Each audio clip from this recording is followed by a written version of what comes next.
సత్యమూర్తి గారు, ఇప్పుడు వాలంటీర్ అంటే ఒక 50 ఇళ్ళు తన అండర్‌లో ఉంటాయి.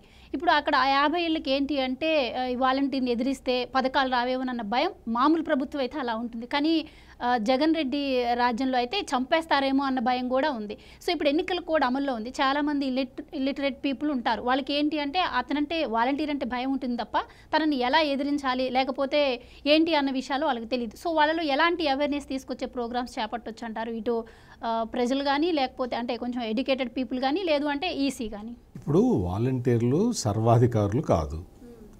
వాలంటీర్లే ఇప్పుడు వాలంటీర్లని డిసైడ్ చేసే పరిస్థితుల్లో జగన్మోహన్ రెడ్డి ప్రభుత్వం పెట్టింది.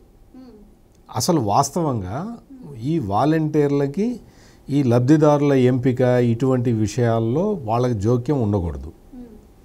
వీళ్ళు ఏం చేస్తున్నారు అంటే ఈ లబ్ధిదారుల మీద అజమాయిషీకి పెడుతున్నారు. వాలంటీర్లు వాళ్ళు ఏం చేస్తున్నారు, వాలంటీర్లలో కూడా నేను చెప్పినట్టు 3 కేటగిరీలు ఉన్నాయి. ఒకటేమో ఇండిపెండెంట్గా అసలు పార్టీతో వైసీపీతో సంబంధం లేకుండా పనిచేసే వాళ్ళు మామూలుగానే చేస్తున్నారు. వైసీపీతో సంబంధం ఉన్నా కానీ ఈ బాధలు గీదలు పడుతున్న వాళ్ళు అంటే రాష్ట్ర ప్రభుత్వం వల్ల బాధలు పడుతున్న వాళ్ళు ఒక కేటగిరీలో ఉన్నారు. వాళ్ళు అటు ఇటు కాకుండా తటస్థంగా ఉన్నారు. ఇంకా 3వ కేటగిరీ వైసీపీ దారుణమైన కార్యకర్తలు అన్నమాట. వాళ్ళు ఏం చేస్తున్నారు, ఎట్లయినా సరే మళ్ళీ మనం జగన్ అన్నను గెలిపించుకోవాలని ఓవర్ యాక్షన్ చేస్తున్నారు. ఈ 3 కేటగిరీలు ఉన్నాయి.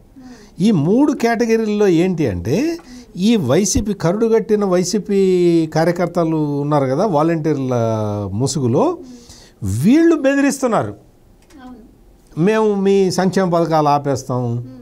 ఏదో ఆపమనండి, ఎట్లా ఆపుతాడు, ఏం ఆపుతాడు అంటే సంక్షేమ పథకాల లబ్ధిదారులు అందరూ కూడా జగన్మోహన్ రెడ్డి సెలెక్ట్ చేసిన వాళ్ళు కాదు కదా, వైసీపీ వాళ్ళు సెలెక్ట్ చేసిన వాళ్ళు కాదు కదా.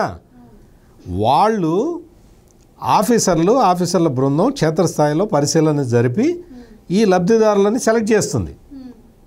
లబ్ధిదారుడికి గనక వీళ్ళు సంక్షేమం మేము అందివ్వము అని అంటే అర్హుడైన లబ్ధిదారుడు ఒక్కడు కోర్టుకు వెళ్ళినా చాలు, వెంటనే అసలు వెల్ఫేర్ మెజర్స్ ఆపటానికి వీల్లేదు, ఆపకూడదు. ఆపమని చెప్పిన వాడి మీద కఠిన చర్యలు తీసుకుంటారు.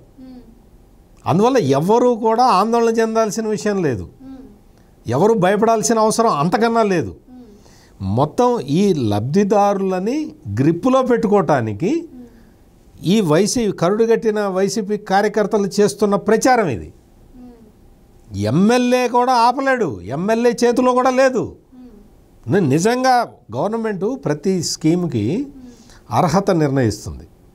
ఆ అర్హత క్రైటీరియాలో ఉంటే వాడికి గనక ఆ స్కీము రాకపోతే వాళ్ళు ఏదో డబ్బులు ఖర్చు పెట్టుకొని కోర్టుకు కూడా వెళ్ళక్కర్లా. హైకోర్టు న్యాయమూర్తికి ఒక పోస్ట్ కార్డు రాస్తే చాలు, అయ్యా మాకు ఇట్లా అన్యాయం జరుగుతున్నది అని చెప్తే చాలు, ఆటోమేటిక్ ఇటువంటి కేసులు చాలా ఉన్నాయి. కోర్టులు సుమోటోగా కేసు తీసుకొని పరిష్కరించినవి కూడా ఉంటాయి. అందువల్ల మనం లబ్ధిదారులు ఎవరూ కూడా ఆందోళన చెందాల్సిన అవసరం లేదు, భయపడాల్సిన విషయం అంతకన్నా లేదు. ఈ వాలంటీర్ అనేవాడు మీ మీద నిఘా వేస్తుంటే ఆ వ్యవస్థ కూడా విఫలమైనట్టే లెక్క. ప్రజలకి సేవ చేయడానికి పెట్టిన అంటే లబ్ధిదారులకి పథకాలు అందించాల్సిన వ్యవస్థ లబ్ధిదారుల మీద నిఘా పెట్టింది అంటే అదేంటి, దాని అర్థం ఏంటి అంటే ఈ మొత్తం వ్యవస్థని పార్టీ వాడుకుంటున్నట్టు లెక్క. అందువల్ల ఇది ఏది కూడా వాలంటీర్ వ్యవస్థ అనేదే మొత్తం అసలు అన్ని సమస్యలకి పరిష్కారము కాదు. ఈ లబ్ధిదారులని వీళ్ళు యజమాయిషీ చేయటం కాదు, లబ్ధిదారులకి సేవ చేయటానికి వాళ్ళకి ప్రభుత్వం నుంచి పారితోషికం ఇస్తున్నారు. లబ్ధిదారులకి సేవ చేయటానికి ఇదివరకు పోస్ట్ మ్యాన్లు ఉండేవాళ్ళు కదా, ఆ జాబు వీళ్ళు చేయాల్సింది అంతే తప్ప వీళ్ళకి సంపూర్ణాధికారం. ఇప్పుడు పోస్ట్ మ్యాన్ ఉంటాడు, మనకు వచ్చే ఉత్తరం వాడే తీసి చదువుతాడా, ఇది అంతే.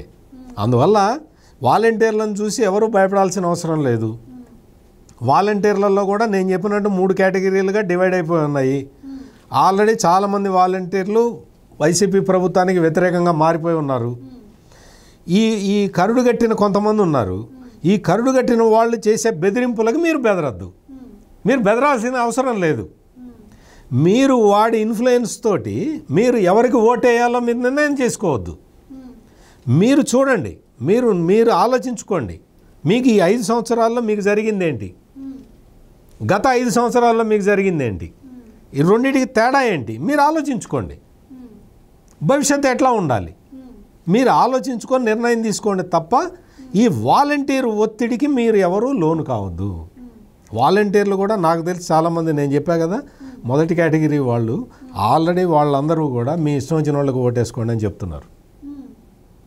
ఈ రెండో కేటగిరీ వాళ్ళు ఉన్నారు కదా, అంటే వైసీపీ వాళ్ళే, కానీ ఈ ప్రభుత్వం కల్పిస్తున్న బాధలకి తట్టుకోలేక, వాళ్ళు బతకలేక, ఉద్యోగం వదులుకోలేక, ఉద్యోగం చెయ్యలేక బాధపడుతూ ఉన్న వాలంటీర్లు ఉన్నారు. వాళ్ళందరూ కూడా కాడెత్తేశారు. మేము ఈ ప్రభుత్వానికి మేము ప్రచారం చేయమండి, మేము బాధలు పడుతున్నామని వాళ్ళు చెప్పేశారు. సమస్య వస్తున్నదల్లా ఈ కరుడుగట్టిన కార్యకర్తల వల్లే.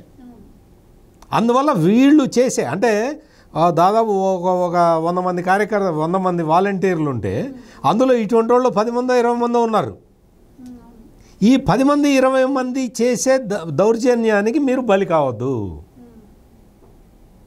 ఇది కేంద్ర ఎన్నికల సంఘం, నేను చెప్పాను కదా, కేంద్ర ఎన్నికల సంఘం ఈ పాటికే మొత్తం అసలు నిమ్మగడ్డ రమేష్ కుమార్ ఏమైతే యాక్షన్స్ తీసుకున్నాడో ఆ యాక్షన్స్ని ఈ పాటికి తీసుకొని ఉండాలి. నేను ఇప్పటికీ కూడా కేంద్ర ఎన్నికల సంఘానికి మీ మీడియా ద్వారా నేను విజ్ఞప్తి కూడా చేస్తున్నా, ఇదొకటి చేయాలి.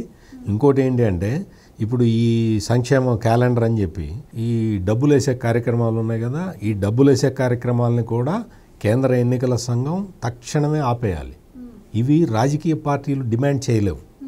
ఎందుకు చేయలేవు అంటే, ఇవి వెంటనే ఇప్పుడు తెలుగుదేశం జనసేన అడిగింది అనుకోండి, సంక్షేమ పథకాలు ఇవన్నీ ఆపాలి అని, ప్రత్యేకమైన స్కీమ్స్ కొన్ని ఉంటాయి, ఈ అమ్మఒడి లాంటివి, రైతు బంధు లాంటివి, అటువంటివి ఉంటే అవి వెయ్యొద్దు అని చెప్పి రాజకీయ పార్టీలు అడగలేవు.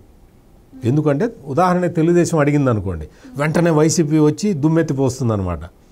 అందుకని వాళ్ళు అడగరు. అసలు ప్రజాస్వామ్యాన్ని బతికించాలి అంటే అధికారంలో ఉన్న పార్టీకి అడ్వాంటేజ్ పొజిషన్ ఇవ్వకుండా ఉండాలి.